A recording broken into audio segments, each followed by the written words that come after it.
Hello children.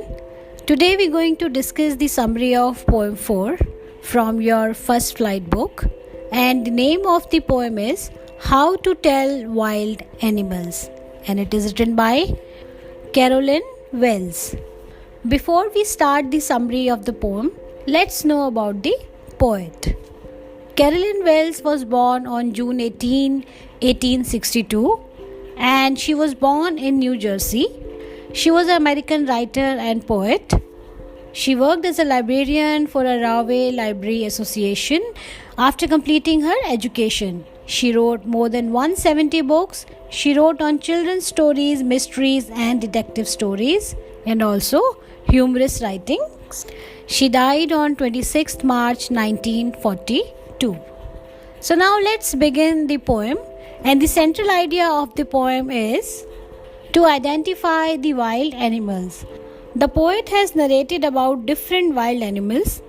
The poet says that if by chance you go to any forest in the east and a terrible and ferocious animal comes to you and starts roaring loudly and you are in trouble, then you will come to know that it is an Asian lion. And then in second stanza, or if sometime when roaming around a noble wild beast greets you with black stripes on a yellow ground, just notice if he eats you. This simple rule may help you learn the Bengal tiger to discern. Means an animal that roams in the jungle and has black stripes on a yellow ground and he pounces on you to eat you the moment he sees you, then it means that it is surely the Bengal tiger. And in third stanza she has narrated, when strolling, if you see an animal whose hide is covered with spots and it jumps at you and starts eating you, then it is definitely a leopard. There will be no use of shouting with pain. And in the fourth stanza, if when you are walking around your yard you meet a creature there who hugs you very, very hard, be sure it is a bear. If you have any doubts, I guess he will give you just one more caress. So from this stanza, it is very clear that the poet is talking about a bear and its lovely nature. And if you are doubtful about it, he will give you another loving touch. So basically we have seen in all these four stanzas that the poet was trying to tell us about the characteristics and nature of different wild animals.